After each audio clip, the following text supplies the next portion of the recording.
The polished floors of the garage reflected the row of sleek cars like a liquid mirror, each one my quiet victory.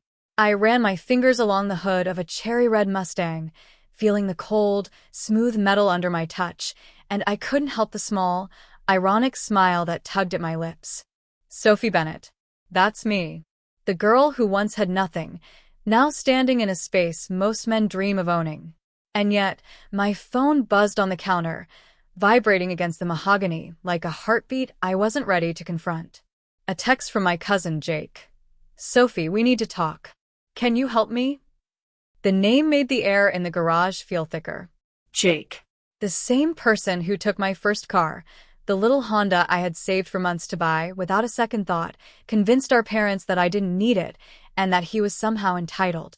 I swallowed, letting the sting of old hurt flicker and fade under the quiet satisfaction of who I'd become.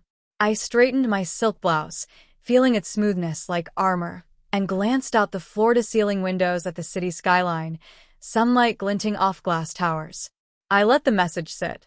For a moment, I imagined him standing there, expecting the same Sophie he left behind, the girl who had nothing.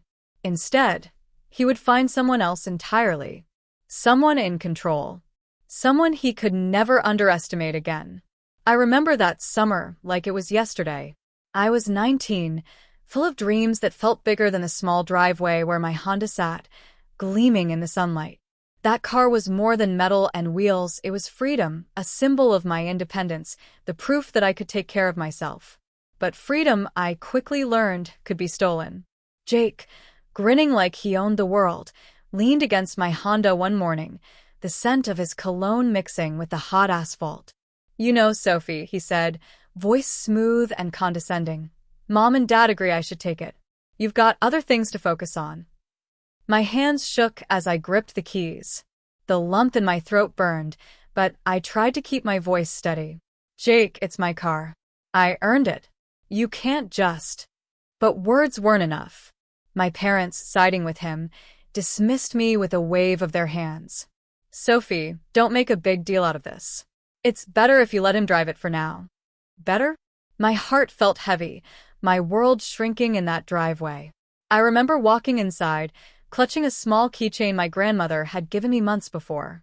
It was a tiny silver key, engraved with the words, "Never let anyone tell you what you can't drive toward."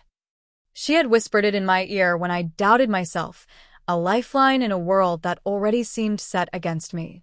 That night, I sat on my bedroom floor, staring at the empty space where my car had been parked. Tears blurred my vision, but somewhere beneath the hurt, a small fire sparked. If they thought I couldn't rise above this, if they thought Jake had won, they were wrong. That keychain became my silent promise. I would prove my worth, not for anyone's approval, but for myself. By morning, I had decided. I would work, save, learn, grow, whatever it took to never be powerless again. That Honda, that stolen freedom, would be the first of many lessons.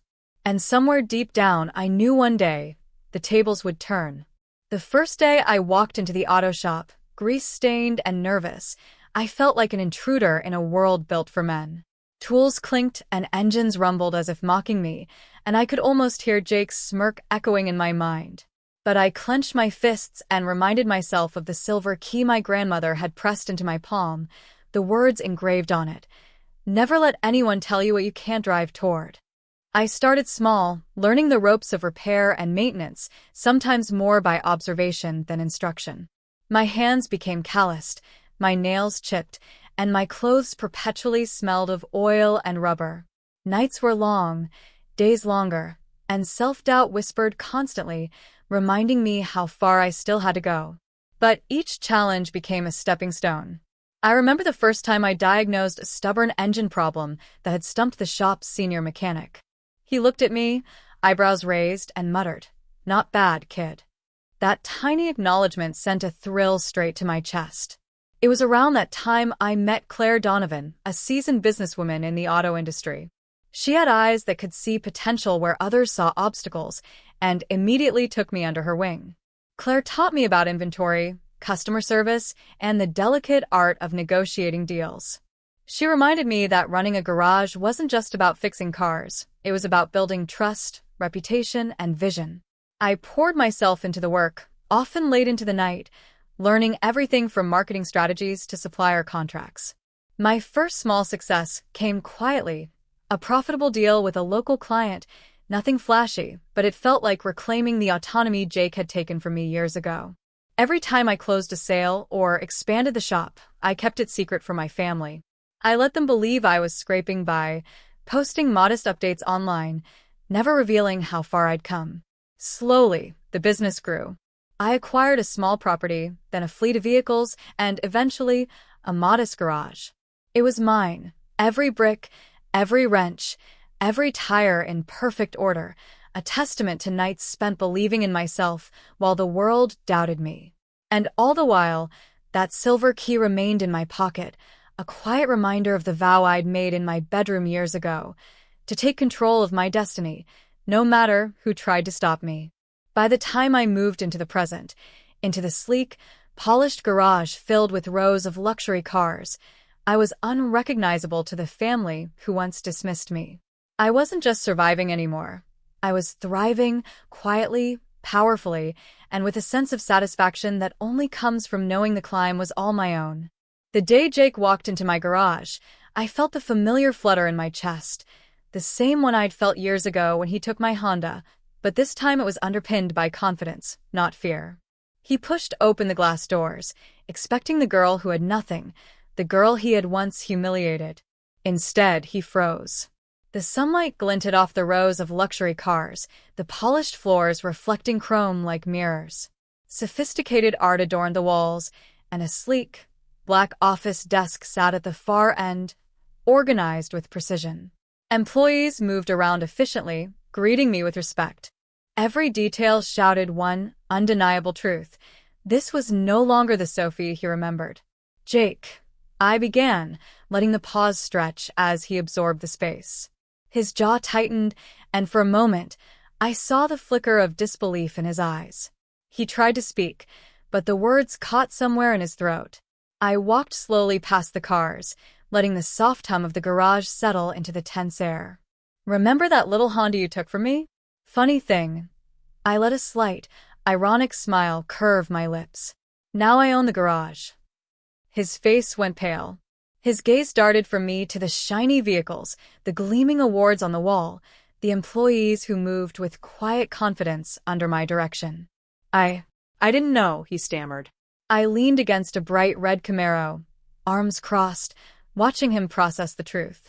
The years of ridicule, the dismissal, the arrogance, it all played back in his mind, and now the power dynamic had reversed.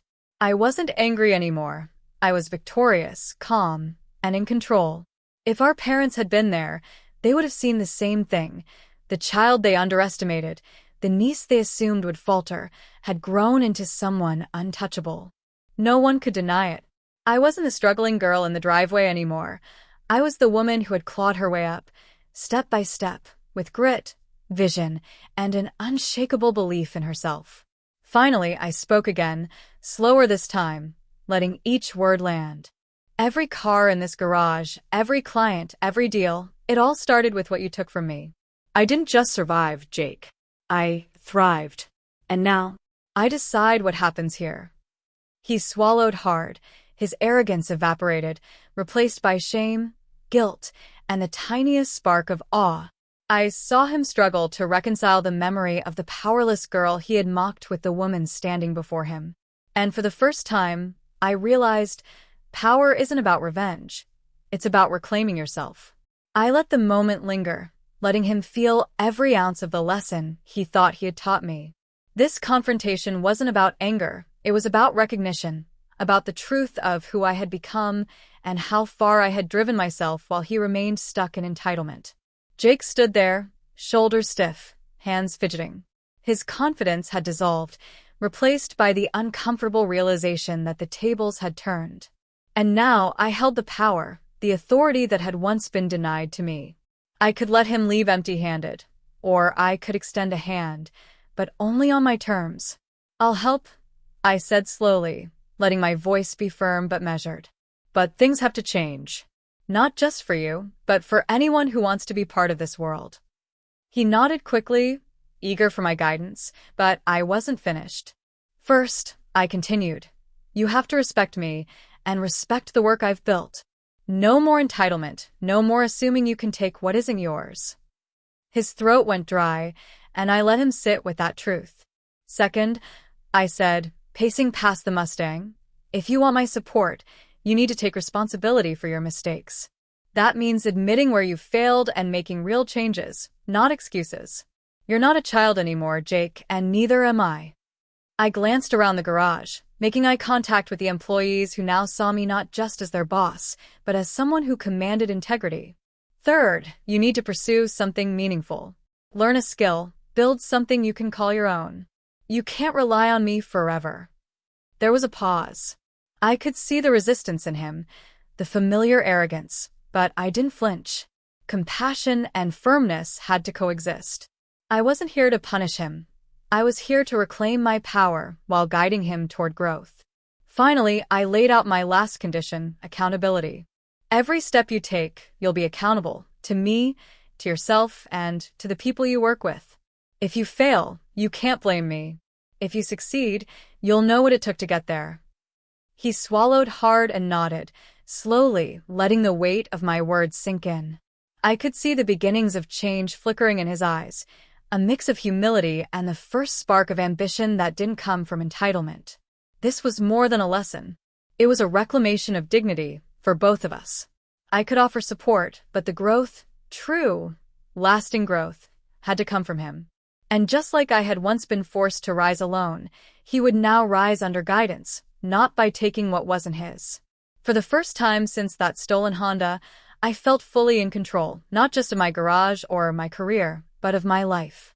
The past had shaped me, yes, but it no longer held me captive. I was free, powerful, and compassionate, but only on my terms. Weeks passed, and change began to settle like sunlight through the garage windows. Jake showed up on time, prepared, and for the first time, eager to learn rather than take. He started small, cleaning, organizing, assisting clients, but he did it with sincerity, and for the first time, I noticed a flicker of genuine pride in his eyes. It wasn't about me anymore. It was about him claiming responsibility for his actions and building something of his own. Even our parents began to shift. They came by cautiously at first, expecting to see a struggling girl still living in the shadow of her own ambition. Instead, they saw a woman commanding respect, orchestrating a team, and running a business that had taken years of grit, late nights, and unwavering determination to build. Their silence spoke louder than any words. Regret, acknowledgement, and a newfound admiration mingled together. I often found myself standing in the middle of the garage, fingers brushing over the polished hoods, taking in the quiet hum of engines and conversations. The silver key my grandmother had given me years ago rested on my office desk, a constant reminder of where I'd begun and the promise I had kept, to never let anyone dictate my path. Every car, every deal, every success was a testament not just to ambition, but to resilience. One evening, as the sun set, painting the city in shades of gold, I caught Jake finishing a task on his own, a small smile on his face. I knew the journey ahead would be long, but he had taken the first step. And for me, that was enough. I leaned against the Mustang I had once watched him take from me, letting the memory wash over me, not as pain, but as fuel. The garage wasn't just a place of business. It was a sanctuary of triumph, a space where lessons were learned, respect was earned, and power was reclaimed. And in that quiet moment, I whispered to myself, as if narrating my own story. They took away my car, but I drove myself farther than they ever imagined. It wasn't just a statement of victory. It was a declaration of independence, of strength, and of grace. And it was mine.